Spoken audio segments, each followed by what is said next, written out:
یہ ہمارا تیسرا سبق ہے، نظر و فکر، معرف، دلیل، منطق کی تعریف، غرض و موضوع۔ نظر و فکر کسے کہتے ہیں؟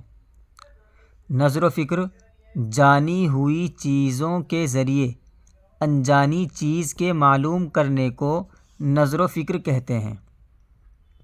جیسے کوئی شخص مثلاً ثرید کو نہیں جانتا تو آپ نے اس کو یہ بتایا کہ گوشت کے شوربے میں روٹی کے ٹکڑے بھگو دیے جائیں، اس کو ثرید کہتے ہیں۔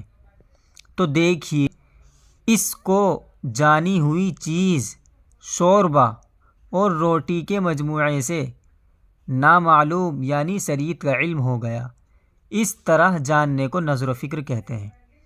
اب میں اس کو آسان انداز میں آپ کو ایک بار اور سمجھا دیتا ہوں۔ تعریف ہم نے پڑھ لی، جیسے ہمیں دو چیزوں کا علم ہے۔ کس چیز کا علم ہے؟ ہمیں ایک تو شوربے کا علم ہے، شوربہ ہم جانتے ہیں کسے کہتے ہیں، روٹی ہم جانتے ہیں کسے کہتے ہیں۔ یہ دو جانی ہوئی چیز ہیں، لیکن ہمیں تیسری چیز معلوم نہیں تھی، ثرید۔ تو ثرید کسے کہتے ہیں؟ جب ان دونوں چیزوں کو، شوربے کو اور روٹی کے ٹکڑے کو ایک ساتھ ملا دیا جائے، یعنی روٹی کے ٹکڑے کو شوربے میں بھگو دیا جائے تو اس کو ثرید کہتے ہیں۔ تو دو چیز کو ہم جانتے تھے اور دو چیز کے جاننے کی وجہ سے ہمیں تیسری چیز کا علم ہو گیا، تو اس طرح دو چیزوں کے ذریعے تیسری چیز کا اگر علم ہو تو اس طرح جاننے کو نظر و فکر کہتے ہیں۔ ٹھیک ہے، اب آتے ہیں معرف اور قول شارح۔ دیکھیں، معرف کہتے ہیں جنوانے والا، پہچان کروانے والا، اور قول شارح ایسا قول جو وضاحت کر دے۔ معرف اور قول شارح کسے کہتے ہیں؟ اب دیکھیں تعریف، ایسے حاصل شدہ تصورات کے مجموعے کو کہتے ہیں جن کے ذریعے کسی انجانی چیز کا علم ہو۔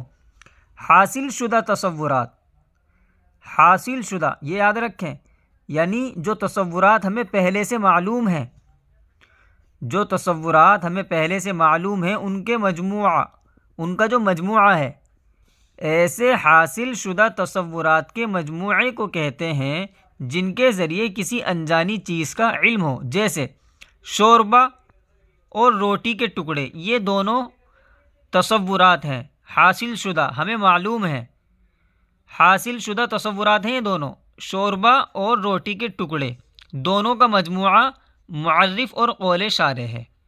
اب دیکھیں، یہ کہہ رہے ہیں کہ حاصل شدہ تصورات کے مجموعے کو کہتے ہیں شوربہ اور روٹی کے ٹکڑے، یہ دونوں معرف اور قول شارح ہیں، یعنی یہ دونوں پہچان کروانے والے ہیں، یہ دونوں ہمیں کسی چیز کی جانکاری دینے والے ہیں، یہ دونوں ہمیں جنوانے والے ہیں۔ کس کو؟ کسی تیسری چیز کو۔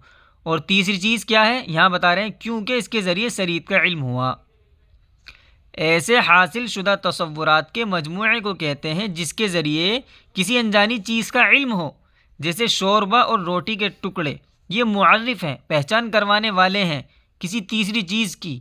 اور وہ تیسری چیز کیا ہے؟ وہ انجانی چیز کیا ہے جس کو ہم نہیں جانتے؟ ثرید۔ ان دونوں میں کیا فرق ہے؟ ایسا معلوم ہو رہا ہے کہ معرف اور قول شارح اور نظر و فکر ایک ہیں، لیکن ان میں تھوڑا سا فرق ہے، اس کو دیکھ لیجئے۔ جو چیز ہم جانتے ہیں ان چیزوں کے ذریعے ہمیں تیسری چیز کا علم جو پہلے سے نہیں تھا، اس چیز کا علم ہوا۔ اس طرح جاننے کو نظر و فکر کہتے ہیں۔ لیکن یہاں پر جو چیز ہمیں جنوا رہی ہے، جو چیز ہمیں پہچان کروا رہی ہے، ان کو کہتے ہیں معرف اور قول شارح، کیونکہ معرف پہچان کروانے والا، شوربہ اور روٹی ہمیں پہچان کروا رہا ہے، ہمیں جنوا رہا ہے ثرید کو۔ یہ شوربہ اور روٹی قول شارح ہیں، ایسا قول ہے جو وضاحت کر رہے ہیں ثرید کی۔ سمجھ گئے؟ اسی طرح اب دوسری مثال دے رہے ہیں، اسی طرح لفظ اور معنی دار کا مجموعہ، لفظ اور معنی دار کا مجموعہ معرف ہے۔ لفظ اور معنی دار کا مجموعہ بھی کیا ہے؟ معرف ہے، کیونکہ اسی کے ذریعے کلمے کا علم ہوا۔ لفظ اور معنی دار کیا ہے؟ معرف ہے، کیونکہ لفظ اور معنی دار کے ذریعے ہمیں کس کا علم ہوا؟ کلمے کا۔ یہ ایک دوسری مثال ہے۔ کوئی بھی چیز سمجھ میں نہ آئے تو ہم سے معلوم کر سکتے ہیں، ابھی بھی معلوم کر سکتے ہیں کمنٹ باکس میں، اور ہمارا نمبر ڈسکرپشن وغیرہ میں مل جائے گا، وہاں پہ بھی آپ ہم سے معلوم کر سکتے ہیں۔ دلیل و حجت ایسے حاصل شدہ تصدیقات کے مجموعے کو کہتے ہیں جن کے ذریعے کسی بات کا یقین حاصل ہو۔ جیسے کسی نے دریافت کیا کہ آپ کو اس بات کا یقین کیسے ہوا کہ سود لینا گناہ ہے، تو آپ نے جواب دیا کہ ایک تو اس بات کا یقین کہ اللہ تعالیٰ نے قرآن پاک میں سود کو برا کہا ہے، ایک تصدیق، ٹھیک ہے۔ دوسرے یہ یقین کہ جس کام کو اللہ تعالیٰ برا کہیں وہ گناہ ہے، یہ دوسرا تصدیق۔ تو ان دو یقینوں کے مجموعے سے اس بات کا یقین ہو گیا کہ سود لینا گناہ ہے، لہٰذا پہلے دو یقینوں کے مجموعے کو دلیل و حجت کہیں گے۔ تو دلیل و حجت کسے کہیں گے؟ دیکھیں، دلیل و حجت حاصل شدہ تصدیقات کے مجموعے کو کہتے ہیں، یعنی جو چیز ہمیں پہلے سے معلوم ہو۔ ہمیں پہلے سے معلوم ہے، کیا معلوم ہے؟ کہ اللہ تعالیٰ نے قرآن پاک میں سود کو برا کہا ہے، ایک تصدیق۔ دوسری ہمیں کیا معلوم ہے؟ کہ جس کام کو اللہ برا کہیں وہ گناہ ہے، دو تصدیق۔ دو چیزیں ہمیں پہلے سے معلوم ہے، ایک چیز قرآن پاک میں اللہ نے سود کو برا کہا ہے، دوسرا تصدیق، دوسری چیز کہ جس کام کو اللہ برا کہیں وہ گناہ ہے۔ اب ہمیں ان دونوں کے ذریعے تیسری چیز کا علم ہوا، کیا؟ کہ سود لینا گناہ ہے۔ تو جو تیسری چیز کا ہمیں علم ہوا، اور کس کے ذریعے ہوا؟ ان دو تصدیقات کے ذریعے ہوا، حاصل شدہ تصدیقات کا مجموعہ۔ ان دونوں کے مجموعے سے، ان دونوں جو یہ والی تصدیق ہے، اللہ پاک نے قرآن پاک میں سود کو برا کہا ہے، ایک، اور جس کام کو اللہ برا کہیں وہ گناہ ہے، دو۔